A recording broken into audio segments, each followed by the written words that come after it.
Hey, everybody. Welcome back to Indiana Success Happy Hour. Bryan Quinlan here from Daniel's Real Estate and Move Me to Indy over there on the YouTubes.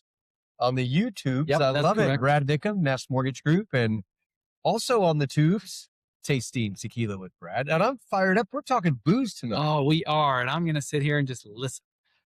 Sir, our boozy guest, could you tell the folks who you are? Hey, Brian Smith with Truth Distilling Company. I'm Master Distiller and one of the partners and the founder of the liquid creation.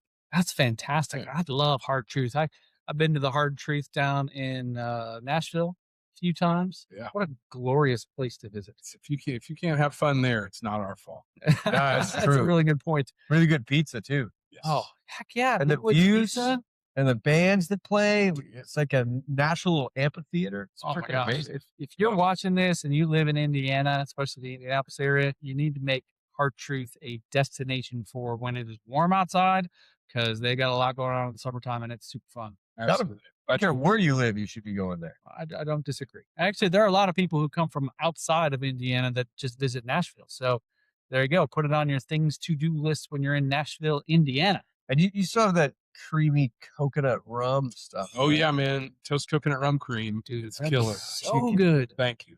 I would drink that out of a urinal. It's so good. Man, that It's was amazing. that was based off of my grandmother's coconut cream pie recipe. So Oh. that one's really, really close to my heart. Yeah, Can you really make a pie out of it? That would be the best pie I've ever had in my life. You know, I'm sure you could, but for me, it was more about I was inspired by the flavor of the pie Oh. in wood making.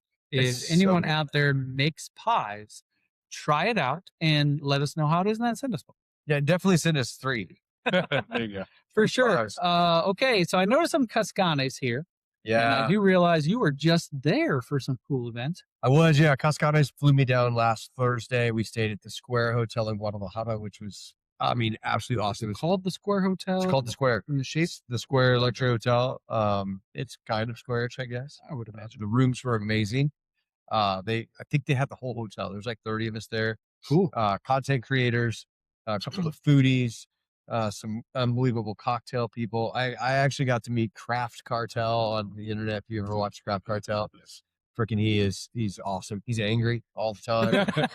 But Is he like he's the best. the angry cat? He- He's always angry. He does a lot of rants. Go to Craft Cartel on Instagram. Check him out. He's awesome. And he's a great guy.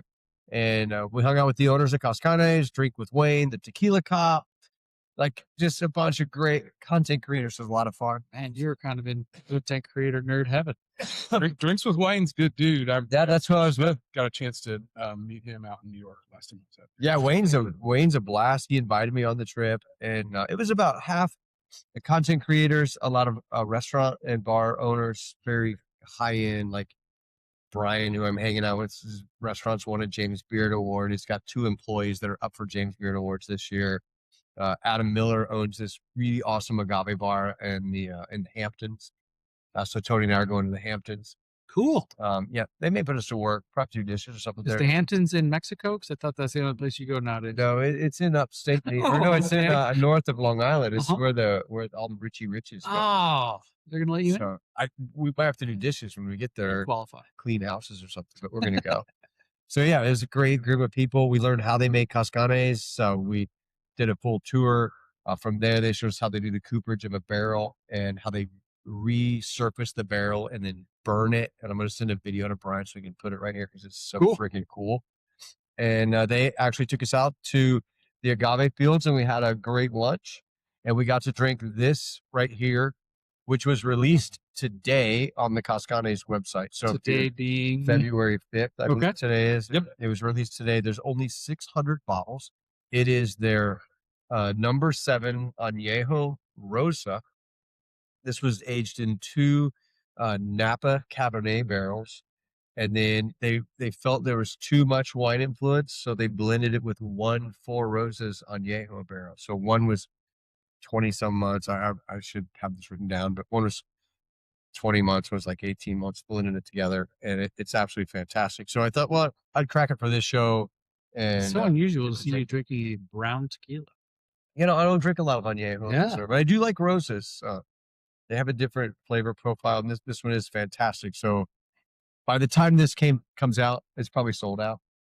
But go to Cascane's website and check out Distiller because it is definitely Chance it's like to get it through your $139. No, I like that you talked about the blending technique, because that's one of the things that sometimes people just think you put something in a secondary barrel and then when it comes out, you just put it in the bottle. But someone who really cares about the craft, they might, a lot of times you're going to want to push and pull that flavor with adding something that maybe hasn't had the influence of that secondary barrel. yeah, and you think you got a master distiller, you make the white juice taste like what it's supposed to. That's right. But then you have a master blender, and that blender's got his hands on those barrels and knows how to blend what percentage of those barrels together. Absolutely. And how to pick a fantastic single barrel, right? So it is an art in all of the liquors, really. Absolutely. Cool. All right. Well, I got this because the can is super cool. I like the can. I said for real. From Beer Zombies Brewing Company, which apparently is based out of Vegas. This is called Los Guerreros, which is a Mexican style lager. I honestly, it tastes a little like soap, but It tastes like soap. mm-hmm. That's a fermentation. That's a fermentation thing to get soap. All right. Well, there it is. So, it's a cool can. The beer, it's okay. That's about all I got, really. That's awesome. Bryan, he gave you some kind of tequila. I just gave him that one too. Oh, and that what one. do you All think right. of that? This is delicious. Is that just really stupid? really, really? Pass drinks back. Yeah, that is just Dave. Thank you for sharing that. It's got a long ride back to Bloomington. I'm going to fill it out. Right. the two things I've gave him have been that's literally 70% alcohol, not even 70 proof. We're talking 140 proof. I'm a pro. Yeah, you are. absolutely you are. It's your job. That's right. So, do you know what it is you're drinking, or does Brad have to fill it in? No, Brad will have to tell us All right. about what So that was the Caballito Sierra Puntas. That's a Chato. Easy. Puta. Puntas is the first cut when the heads are the most flavorful. Some distilleries actually toss them out. Some distilleries mix those back in. Some places, the master distiller will keep it for themselves because it's the most flavorful, most aromatic. And that's the Chato agave. So it's not Blue Weber agave. So technically it's an agave spirit. It's not a tequila. And that was a 69% alcohol. It's fantastic. To me, it's just unreal. And that's one I obviously, you know what you're doing here. For me, I'm an enthusiast when it comes to agave spirits, but just that, how those, they can push and pull the minerality and the sweetness from the agave and all the wonderful things that it brings. That's spectacular. That's crazy, isn't it? Yes. It's so good. All right. Well, if you got anything in there, I here do. we go. Thanks for being on the show today. Cheers. Cheers. Pleasure to have you. Hello to you all. All right. So a little background here. I He's out, so he needs to. I moonlighted, whatever you want to call it. Moonlit. Over the holidays, I worked at Total Wine. Hello, Total Wine folks. And Bryan came through my line because I was a cashier. And he said, hey, just so you know, I work for Hard Truth. And I signed all the bottles back there. So if anybody's, wondering what that is, that's what I do, which is cool. So we had a quick conversation. I was like, hey, dude, I run this podcast. You want to be on our show? He's like, that would be fantastic. Wait a minute. And here we are. You run the podcast? For real. For real. I edit it. I make sure our schedule is up to date. Here you are. You're the host. I'm just the talent. You're the Just need host, the privacy. talent. I'm just the talent. You've got the equipment. It's really, I co-host the show I co-host the with show. my friend Brad. And anyway, so Bryan, here you are, man. Thank you for coming. No doubt. This is awesome. Let's back it up a little bit. So as far as the background, where are you from? And where'd your journey take you? Yeah, sure. So I'm an Evansville, born and raised kid. Grew up in Evansville. Went to Harrison High School. Go Warriors. Dude. And yeah. We should have. Dave Lux oh. is from Evansville. Oh, get out Lux here. Motors. Okay. That's yeah, Dave. Yeah. That's crazy. Dave was just here. Okay. Scott. I didn't. Yeah. Went to IU to go to, went to Bloomington to go to IU, and never left Bloomington. And still feel like, I just figured I'd try to act like a college kid for Heck the rest of yeah. my life. So met a couple of really successful guys in the beer business who started Quinlan and Brad Niccum, Oh, yeah. and heard that they were starting a distillery. And I had some friends who were in the business. I've got an infinitely curious science and flavor creation brain. I'd done plenty of winemaking and beer making, a little bit of spirits making. And so I jumped in both feet forward with Jeff, Ed, Tim, and Jim for Quaffon, and we started and started a Hard Truth Distillery. I am in communication with Jeff to have him on the show to come talk about Quaffon. Jeff is tremendous. He's a tremendous guest. He's a great, their business story is incredible. Yeah. I believe Ed graduated with my realtor friend Tom Endicott. Oh yeah, it's great. Those dudes are they're awesome, and they give me an incredible opportunity. So, they have this their way their brain works. They really have this whole the entertainment, hospitality, engagement thing already kind of built out in their mind as to what they wanted on the property. We're talking about our beautiful 325 acres. And for me, I saw the opportunity, and I kind of saw what we had a potential for liquid wise. And they just let me run loose. And so That's cool.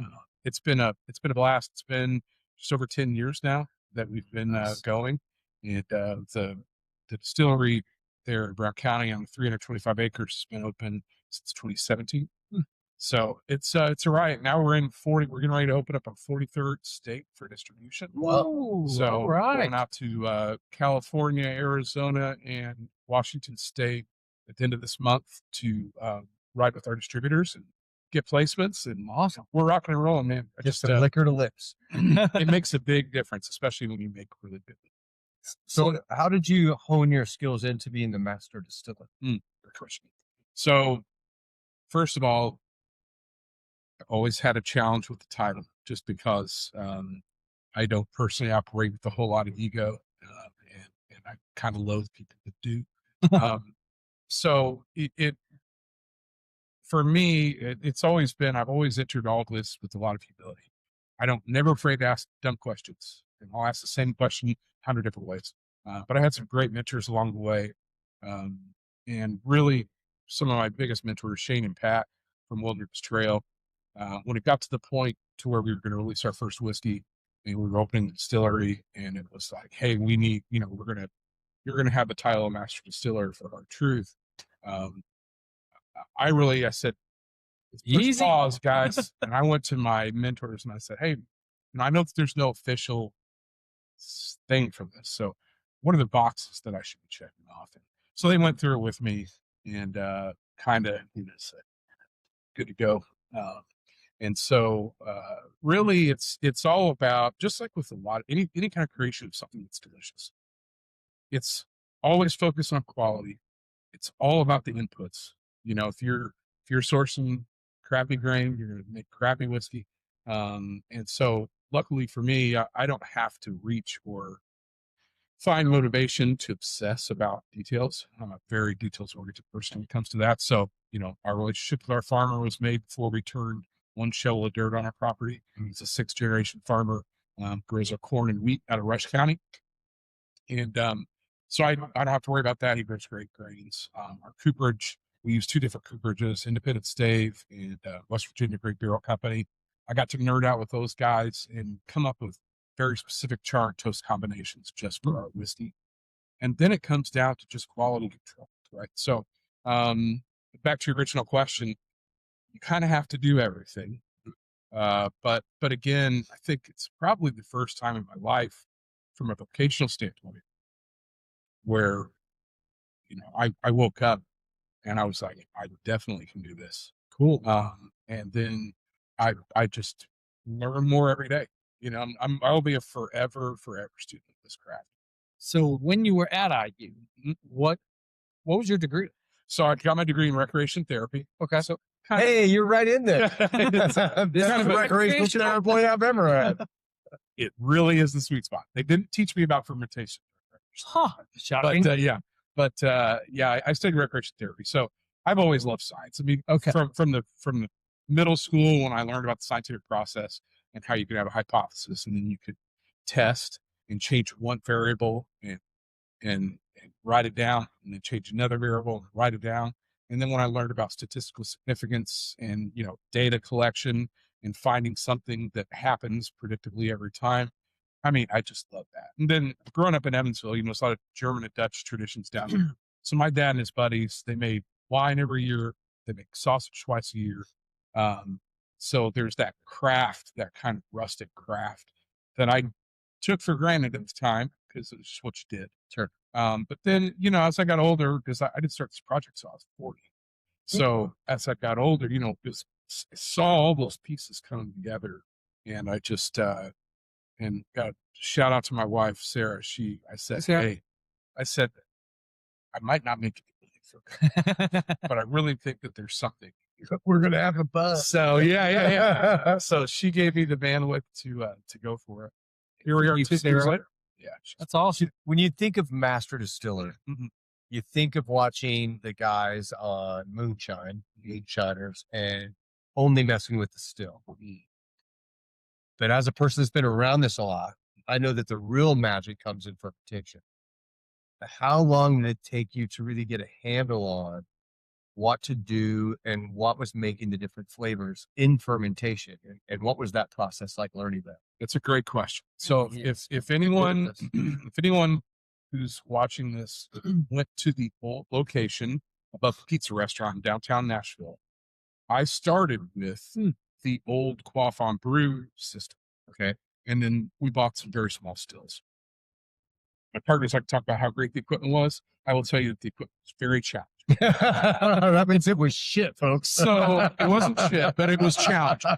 But back to your question, I think just like a lot of things, when you start with challenging equipment, and we're not just making whiskey, we were making vodka, rum, gin, I made some agave spirit.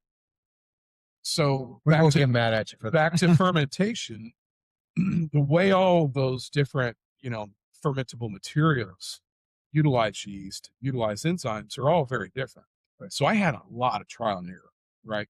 And I also didn't have all the fancy equipment that we have now. Sure. So we had to do it the harder way. So it was really a big learning curve. The great thing about my partners is they really didn't put a hard timeline on what we were doing. And they didn't say, hey, we are going to be this. This is what you have to make. So it was we didn't have any paradigms to follow. So really, I just got to play around. And so it clarified fermentations like agave and rum. They're really difficult, finicky. If you're fermenting something on the grain where you've got all that solids in there, you got a lot more attachment points for the yeast. So it's a lot harder to go wrong with that. What were you doing before meeting Jeff and the guys that I guess would have made them say, yeah, let's bring him on and make this beverage for us? I don't know. You've not really talked much with them. I know you said you might have Jeff on. So those guys are like thoroughbred entrepreneurs. They're really perceptive. They can see potential in people. Okay. And so to be perfectly honest with you, I had no business being given. Wow. Okay. Keys to the opportunity. But I was like a bull in a china shop, right? I looked them in the eyes and I said, they tell this story about us in Bardstown, Kentucky, and me like getting them all into this one hotel room and saying, I want to take this project and I want to.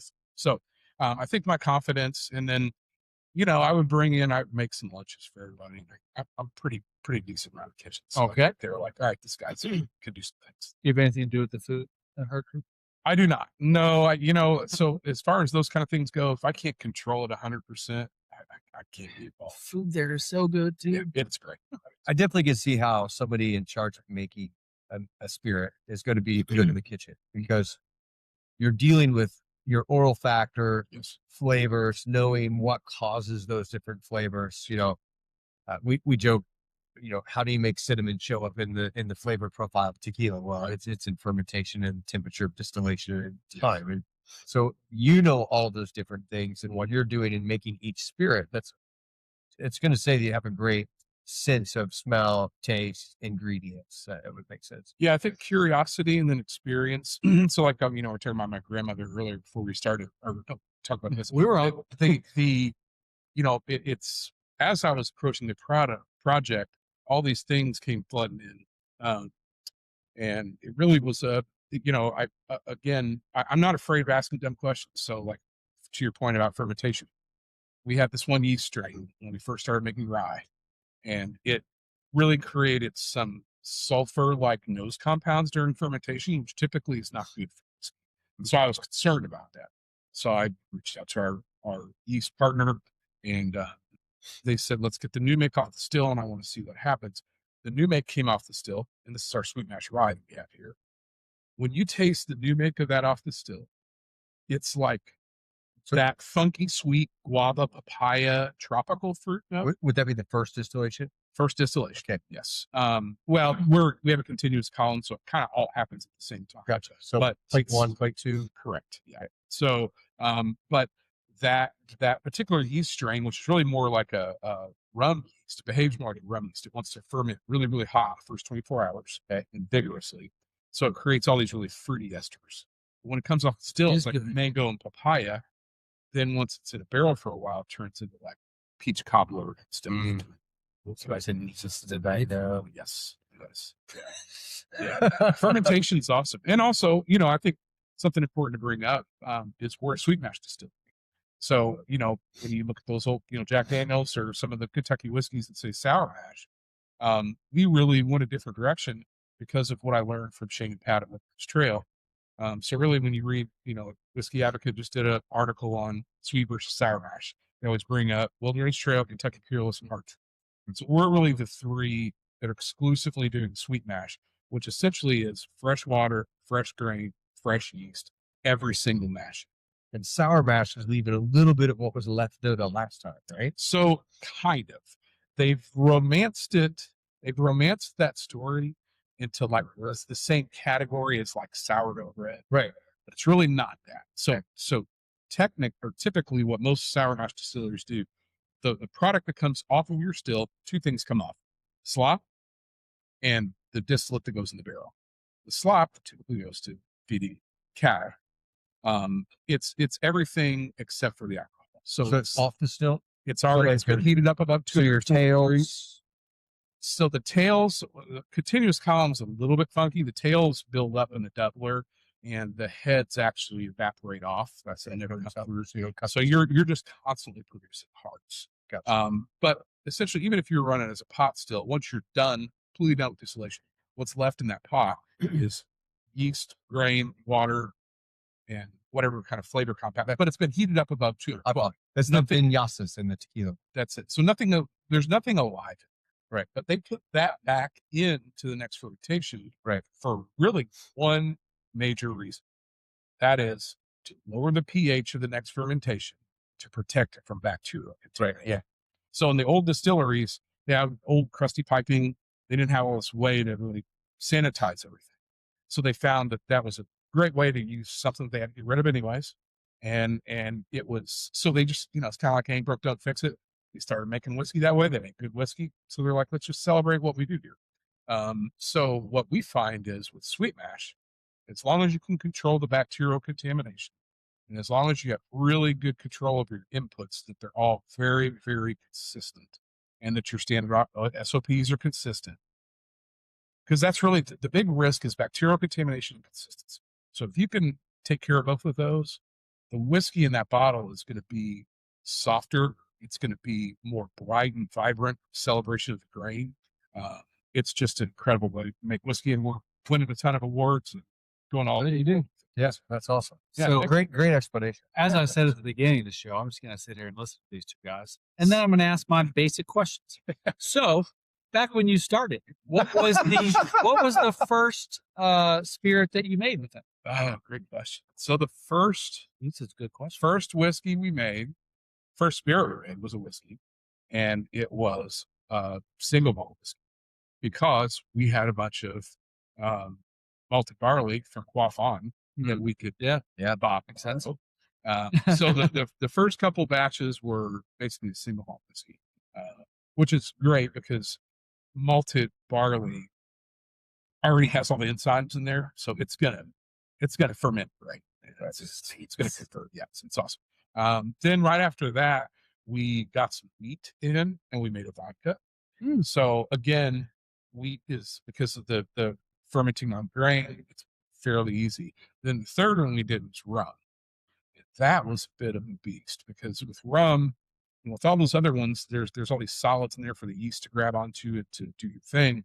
But with rum and with agave spirits, the yeast want to just drop into the bottom of the fermenter, and then you've got all the sugar in there. So learning how to handle that was pretty interesting. But now we've got toast coconut rum that's in all 43 states. That we're in, That's so good. and on every Royal Caribbean boat. Oh, No very kidding. cool. That's And great. Bahamas. That's And the the Bahamas. best. So let's slip back to fermentation a little bit. So, Sure. So we go to fermentation and then story. yeah. So you inoculate each type with some type of yeast. Nothing is just wild ambient. Is it all inoculated? Great question. So we are open top fermentation. So you Okay. come in and see our fermentations. There's So you got some ambient. nothing seeds, sticking their fingers in there. There definitely are. Nothing better than good some mustard. I know, right? Do it all the time. There definitely are not only wild yeast, but also bacterial colonized around. But what you want is you want to make sure that the yeast that you use is so powerful, it's going to go in there and get all the fermented sugars. But then that secondary fermentation, or the flavor, called flavor funk, is kind of the thumbprint. Is that like a malolactic process? There's some malolactic, yes. But really for us, we let it, like we know what temperature we're going to ferment for how long. And then we know that we're going to get a little bit of secondary fermentation afterwards. It's going to create some extra flavors. The key is once we locked into how we liked our whiskey tasting, just repeat it. Gotcha. And so you maintain temperature for each different type of product that you're fermenting? Yes, absolutely. Yeah. Sorry, Brian. Well, I mean, hey, you can come and if you come on a tour, our tour, you'll see it all. We have no secrets. That's what's fun about making authentic grain glass whiskey. we're gonna talk to you about it too. Okay. I can't wait. We're going to do a live tour. Oh, hey, all right, Yeah. I like it. All this talk of beverage and sweet mash rye. I think we want some. We're gonna take a quick break here and set up, and we're gonna come back with some tasting. Let's go. I'm Bryan, your Indianapolis realtor. If you are looking to buy or sell a house in the Indy area, I'm your guy. If you're coming from out of state, want to make a move to the Indy area, I'm your guy. Check out the show notes for a link. We can get in touch and get you started. Thanks for watching. Now back to the show. All right, welcome back. Now we have a fancy brown liquid here that's been poured out of this fancy little bottle. It is Hard Truth Sweet Mash Rye. Bryan, what can you tell us about this? So this is the first whiskey we released. It's our flagship, 94% rye, 6 malted barley. So if you know anything about rye as a grain for whiskey, it's spicy, but not alcohol eat spicy. It's just like I call Christmas spice. Sure. And what's that? Like fennel. Yes, it's got some of that in its fresh yeast.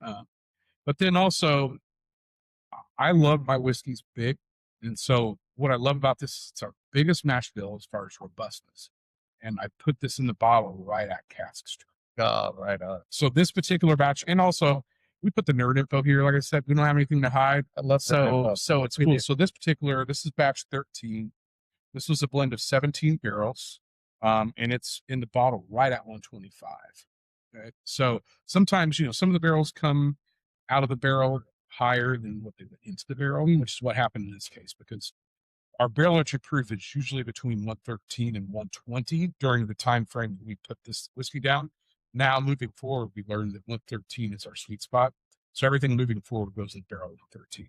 But what you're going to get with this, cheers, we get a lot of heavy fruit, obviously spice, but then that barrel adds a nice layer of here. Some stone fruit. Like is this American oak? It is. Yes. Single use American oak? Yes. Heavy Fresh. char? It's a light char, heavy toast. Okay. So with the heavy toast, Toast, got toast. if you've ever been to a cooperage, when they do those heavy chars, the reason why they do the heavy char is not for the char, it's for the toasted layer that it makes behind the char. Yeah. So with this, we have them toast the barrel first, puts the toast deep into the stay, then you char the toast. Gotcha. Quick char. Where are your barrels coming from? Independent stay out of Lebanon, Kentucky, and Lebanon, Missouri. So Funny, they found 2 Lebanons. We have a Lebanon, But in Missouri, Indiana. It's because there's such a big cooperage. There's actually a lot of white oak, that is harvested from Brown County, Indiana. No that's kidding. used in whiskey barrels. Cool. And I've asked them to isolate, and Yeah. I think they're just too big to do that. So this could have, typically it's Indiana, West Virginia, and Missouri. So it's got a nice oaky note. Like you can really get that oak on the note, but I get like a stone fruit, like apricot or some peach. Yes, definitely some peach. The one thing that I will say, especially for a person who loves tequila and agave spirits, the first use barrels in American whiskey, especially in bourbon, it's a rule. In order to call it bourbon or rye, it has to be a new barrel. Right. So that first spirit that goes into that barrel, you're going to extract a lot of flavor. Yeah.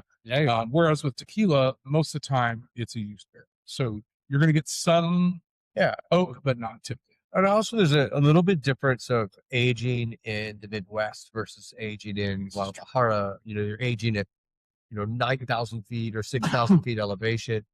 Right. Usually in tequila, they're going to put those in down in like a cellar. So it's going to stay ambient at a temperature of like 60 to 70 degrees. Okay.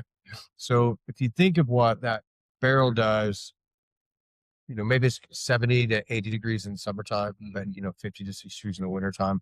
So the time in the barrel doesn't take as long. That's what it does in Kentucky or Indiana, where you've got these temperatures, right? 8 degrees for how long, right? So it's, and then you look at rum, like we've talked about, you take a 4 square rum, you're going to throw that in a hot building and it's going to stay in there at 90 degrees. That rum's going to be dark, fast, and really affected by that barrel quickly. So kind of the beauty of the aging in the Midwest is the fact that you get the cool and the heat and the transfer of that juice in that barrel. And those big swings really make all the difference. Yeah. So, in the dead heat of the summer in Indiana, as we all know, it's miserably hot, humid. And so our warehouses are not temperature controlled. So it's hot as hell in there. And then in the winter, also not temperature controlled. Right. Really, really cold. So to your point, for people who maybe don't understand barrel science, you lock that liquid in the barrel and you put the bung in. And then the barometric pressure and the temperature and all that, it literally is breathing that whiskey into the oak and then out the oak, into the oak and out the oak. That's super cool. Yeah.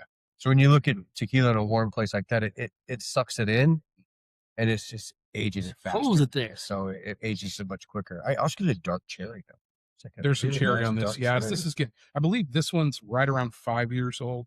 And in fact, at the end of the month, we're releasing our first 7-year age stated.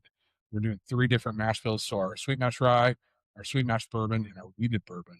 And I will tell you that between 4.5, 5 years, which is where this is, to 7 years, the richness, kind of the softening of the spirit a little bit, it makes it. And we're only releasing that in Indiana and at the distillery.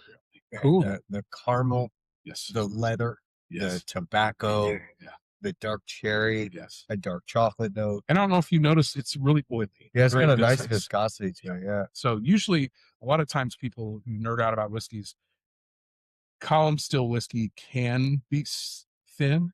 Doesn't usually have the same oils, right? Correct. That you have in a pot still. We've got a 14-inch continuous from Vendome, Copper and Brass Works out Louisville. They're kind of the platinum standard globally.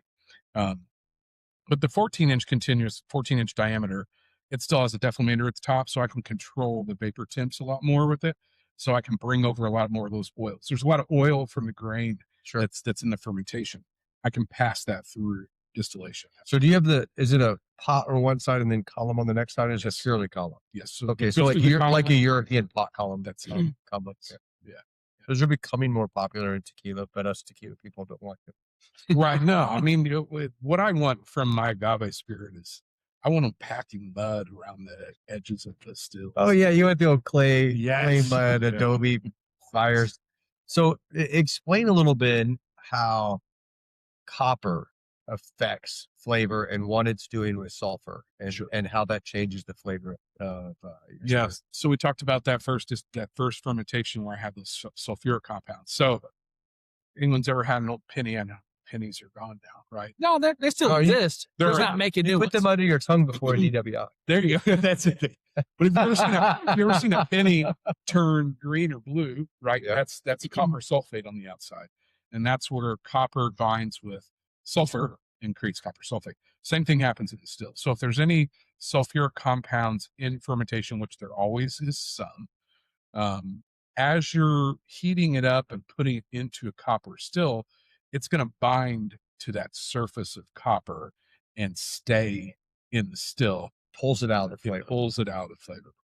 So when you're doing like a rum, which is not as much of a grain spirit, it doesn't create as much of the sulfur, correct? It actually, it can. Okay. It can. But you know, that's the thing.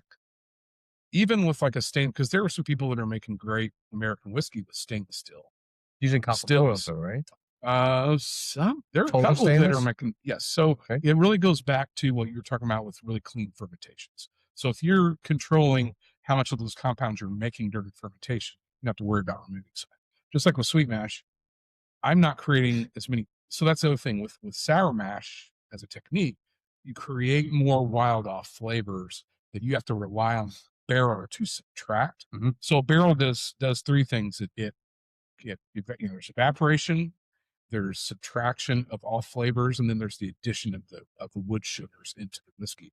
I don't have to rely as much on the subtraction, which is why I go with light char. If you have really off flavors, you need heavy char. Yeah. Brita filter, basically. I like that. Yeah. That's bringing down to my level. So in the spirit alcohol world, obviously you have to keep evolving, coming up with new things, new ways to do things, whatever. So what I guess is new maybe on the horizon for Hard Truth?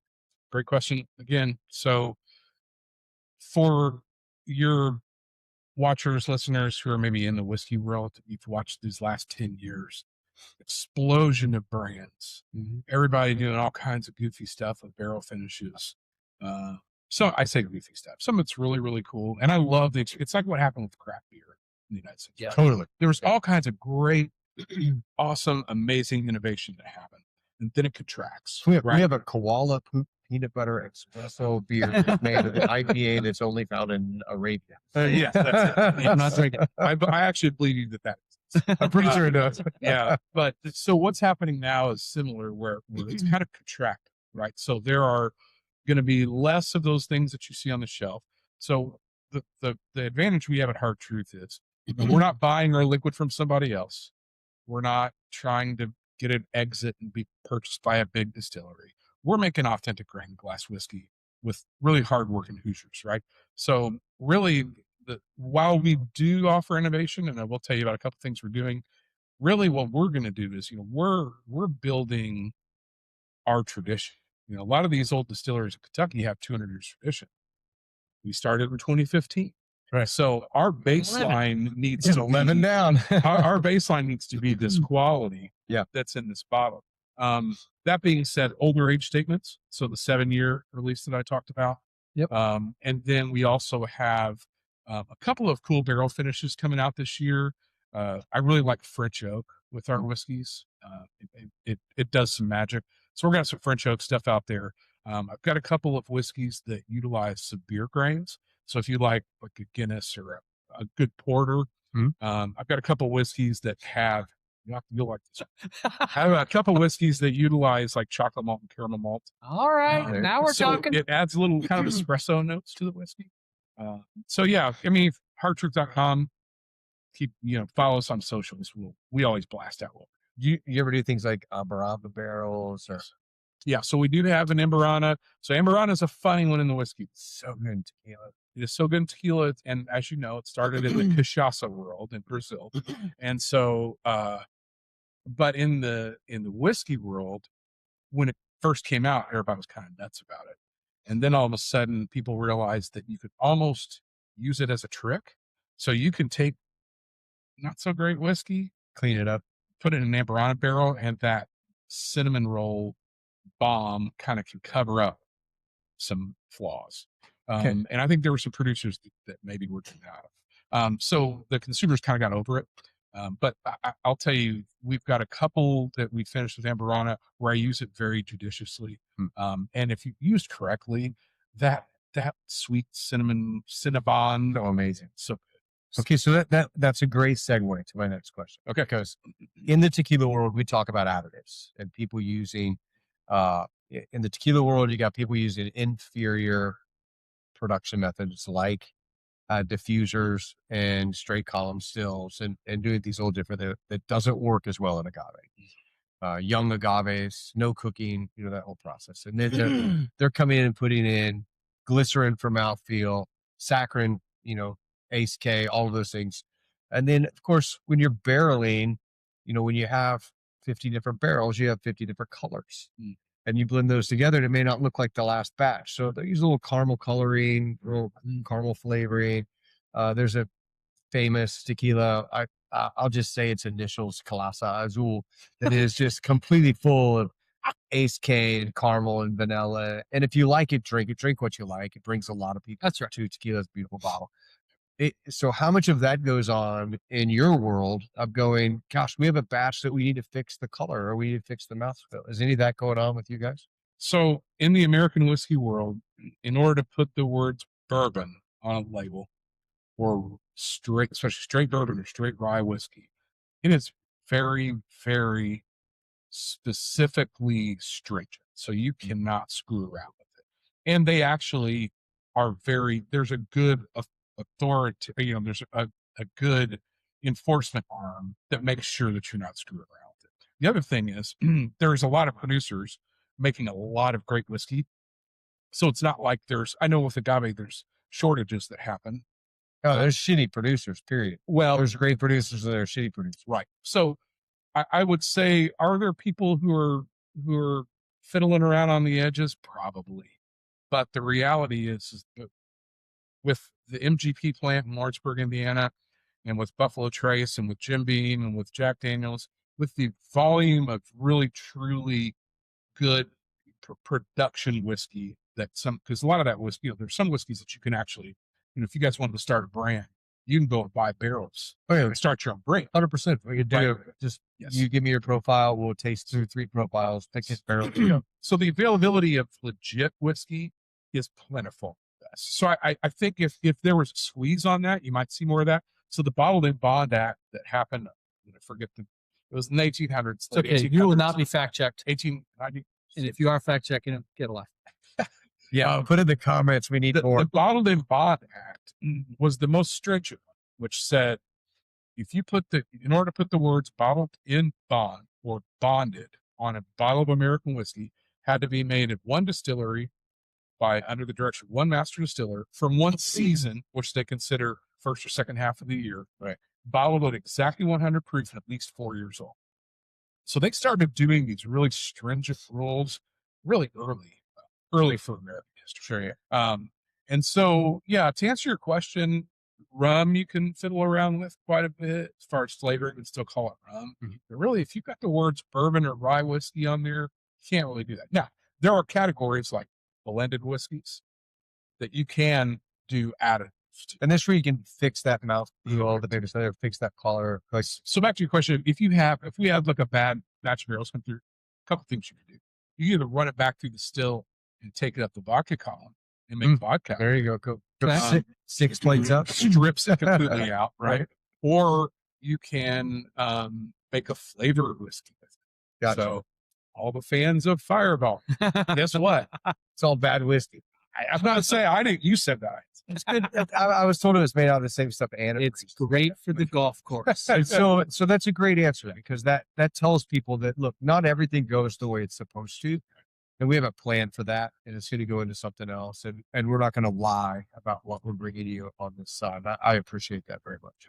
Okay. Thanks for answering the question. Of course. So from the layperson's perspective, what do you do all day?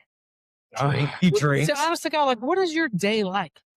So this goes back to the master distiller title. Yeah. And so if you talk to 10 different master distillers and say, hey, what does your average day, week, or month look like? You're going to get 10 completely different answers. What's your answer? So my answer for the last 2 years has been really building the brand, being a face of the brand. Too bad they ended up with this. Too bad they ended up with this face for the brand. Trying to help. But nonetheless, it's telling the story. So yeah, and I can do that because the people that I have at the distillery right now, incredibly talented, hardworking. I mean, Martin, Derek, Shalee, Don, rattle them off, Aaron, Chris. They are absolutely as good or better than I ever was at the jobs that they're doing in that distillery. Fantastic. They care, they're passionate, they believe in what we're doing.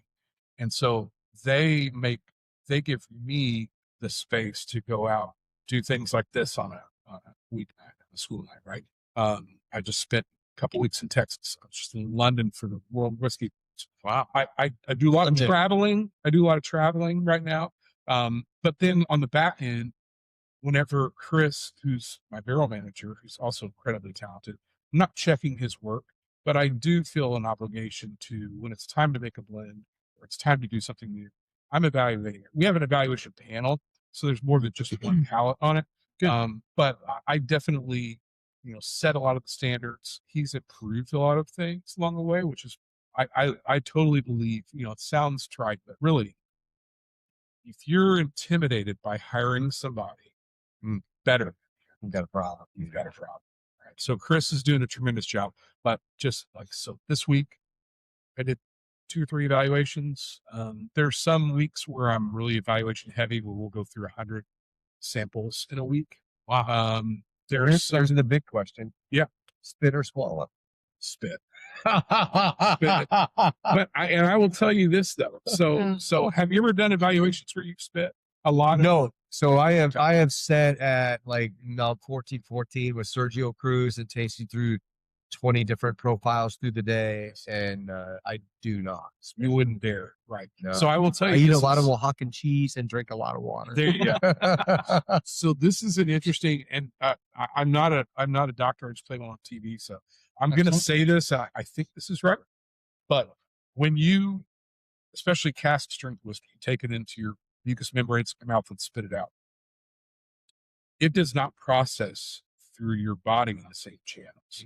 So it's not really going through the liver. So I will say, for a day of evaluating where I'm spitting, man, I get the most wicked aura headaches. Oh, no kidding. Fascinating. Way worse than drink, but I definitely can't. 100 samples of 125. Sure. So So like at the distillery. like drinking whiskey out tomorrow. Like if I sat and had 4 of these, I'd have a headache tomorrow like crazy. Right. Yeah. But if I drink 10 tequilas tonight and literally didn't know when I went to bed, I'd wake up tomorrow feeling.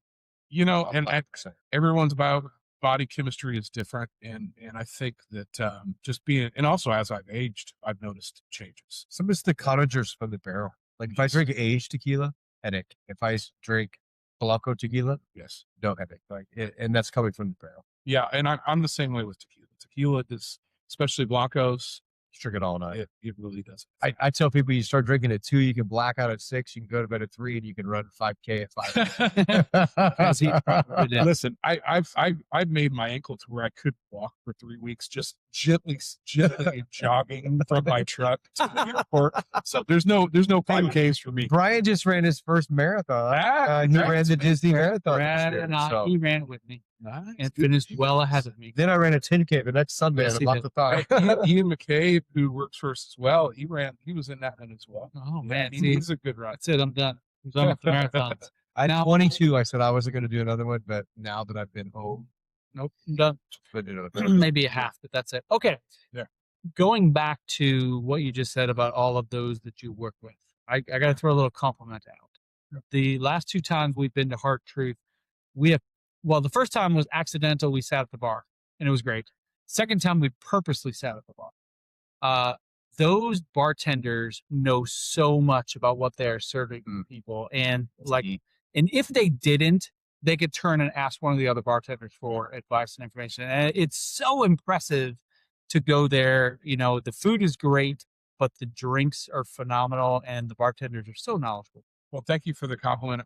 I wish I could take some credit for that. I cannot. That's okay. But it's company wide, though. It is. Yeah. The culture.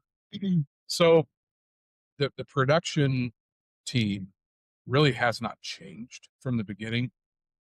So I think it's really important to not have much children there. And so that I had my hands in. The hospitality side of things, I mean, you guys, we have over 200 people who work on that property. Wow. Since when it opened in 2017 to now has been a sea change in the culture that's been created there. And it's really the hardworking folks. So like I said, we have over 200 plus people delivering the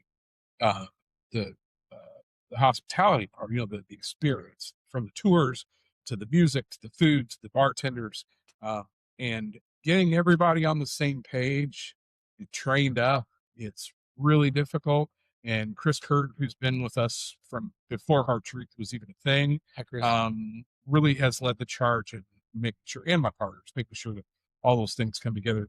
But I thank you for the compliment. I will say that getting started in Little Brown County, a town of 900 permanent residents with 4 point something million visitors with a great Dairy Queen. It's it's so it's been difficult though to draw the kind of talent to give the experience like what you're talking about, especially getting A high-level mixologist in Brown County. Yes. Yeah, for real. Actually, the one kid lives in Columbus Yes. and commutes back. So now, Columbus, Indiana. fast forward now to 2026. Now we are drawing people from north side of Indianapolis, Columbus, Bloomington. So, and there are people who, and our customer base is so robust now. We had almost 400,000 visitors. Wow. So these folks are making good money. They care about what we're doing. And they're knocking it out. So Kevin Goodman, back to the mixology, Kevin Goodman worked in the tour center for a while. He's done a little bit of everything for us, but we really gave him the reins of like, hey, create the culture with the bar mixologists. Let's get this menu knocked out, keep it fun, keep it inventive, let's do some classic cocktails, just fun stuff. But really in the last, I'd say 18 months, the quality of the experience behind the bar that's being pushed forward is better than we've ever had. Could be more proud. So 2 summers ago, my wife and I were in Columbus for a day. No, sorry, Nashville for a day. Stayed overnight at a local VRBO. Yeah. And so we wandered our way through the town, sampling here and there. And by the time we hit Hard Truth, we were pretty hammered. And it was fantastic. But going there, part of our destination was we did this ATV tour. One of the funny parts to me was prior to getting there, I had no idea where we're getting into. And I'm thinking, how the hell am I going to drive an ATV around this property? I am hammered. Yeah. Thank God it was sitting in the back while somebody else drove us around, and we would hit around the lake. And I think there were 5 or 6 stops, and there was a different beverage at each stop, which I appreciated the Quaffon beer that was there. And it was a great tour, and I highly recommend if you've not done that, please do. Can you talk about like what can people do when they visit the distillery? So when we were trying to figure out what we wanted to build there from a hospitality standpoint, we spent a lot of time in Kentucky. Back in 2015, 11 years ago, almost 11 years ago, if you went on the Kentucky Bourbon Trail, amazing, historic, everybody's got to go do all those. But at the time, the tours were all kind of sort of the same. 45 minutes, at least 51% corn. Here's the still. Here's the history. Here's the samples. Yeah. Go through the gift shop. Get out. Sometimes you have to look at the barrels. Yes. Yeah. Or sometimes you sign up at Maker's Mark and get your own beer. That's right. Yeah. So, but really the tours they didn't need tours, right? It was Kentucky Bourbon. Yeah. So what we had was an opportunity to create a completely new paradigm. So that's where my partners were like, listen, we're blowing this out of the water. And that's where their brains, they just, wow. So that's where the Get Lost tour, when they first introduced that idea, I was like, oh my God, what are we doing? Like we had just gone through insurance about they didn't want our cardboard sitting next to the barrels. And I'm like, we're going to get drunk into a golf cart. So, but to their credit, to all the hard work folks tour center, we have, I would argue, the industry standard, if not, one of the best, if not the best in the country. In fact, go to newsweek.com. All right. There is a vote right now until the 25th of February for the best distillery experience in the country. We are one of, I think, 10 distilleries listed out there. Cool. Vote every day. Go vote. Go vote. Go vote. If I've not been there, trust me, it's totally real vote. It's right. Yeah. So if you come to our distillery, we have a 300-seat restaurant, 1,500-person outdoor music venue.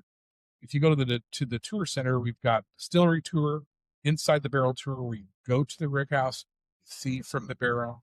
We're getting ready to enhance that tour to include bottling, where you can take a bottle that you fill on your own. The Get Lost tour that you spoke about, side-by-side ATVs, even in this time of year, well, not right now with the snow and ice, but We have enclosed heated. That would be a blast. Let's go, baby. No, So cold. we drive you drink, but you go up, like you said, There you go. 325 acres, 5 stops with tastings. It's great. We have a tiki boat tour with our toast coconut roast. Yeah, on our not done that, but out looks there. super cool. But it's really, again, you can come and visit us 3, 4, 5 times and never be the same. Yes. And you can book all your tours through hardtruth.com. It's really, it's a special place. And what I love is that the people, like for right now, we've got Laura has been running our tour center now for the last going on 2 years. Laura's awesome. And she came to me and was like, I really want to revamp a bunch of stuff. She, kind of came to me like, I wonder what he's going to say. And she just blew me out of the water, just blew me away. It was like, yes, go for it. So we've got, again, going back to these people, passionate people, and Travis, who's been there forever, people who are making it their own, taking ownership, making the experience, improving it every year. So you can, I will say, if you plan on coming in the fall, which everyone wants to come to Brown County, you better book that Get Lost tour every day. Go in summer. Well, I appreciate that because 2 weeks ago I was forced to harvest an agave in a field, which was a lot of work. Yes. And then a few days after that, I was forced to harvest hijuelos from the agave. And then last week I was forced to plant those. Like we have to work when we go on those tours in Mexico. So at least at this one, I go for a ride and check. Yeah, let's I go. don't get sweaty and dirty and sore. Only by choice. Well, it's also hard to make somebody harvest wheat Yes. and corn. You get to drive the combine. Yes. Yeah. They don't even let me do that. Let them shooting a cola. Right. Yeah. All right. Got anything else for Bryan? Oh, dude, I could sit here. I know. I feel I have like like this could be a 50 2-hour things we show. can talk about: distillation temperatures, how those work, how those different plates work in the column, and why, what the difference We between. want people to watch this. I know. So we'll have to have him back on to at the nerd show. We're just You know what? We're going to come do a tour and we'll shoot it down there. That'd be fantastic. Oh, I like it. All right. Well, Bryan, thank you so much for making the trip from Bloomington. Hey, thank you guys for. This was super informative, fun, and I'm excited for visiting this summer. We will definitely be down there. So go visit Hard Truth, hardtruth.com. Yes? Yes, hardtruth.com. Okay. Follow us on socials. Yeah, there you go. So thank you for watching. We'll see you next time on Cheers. Louisiana Success Happy Hour. Cheers, y'all. Cheers, everybody.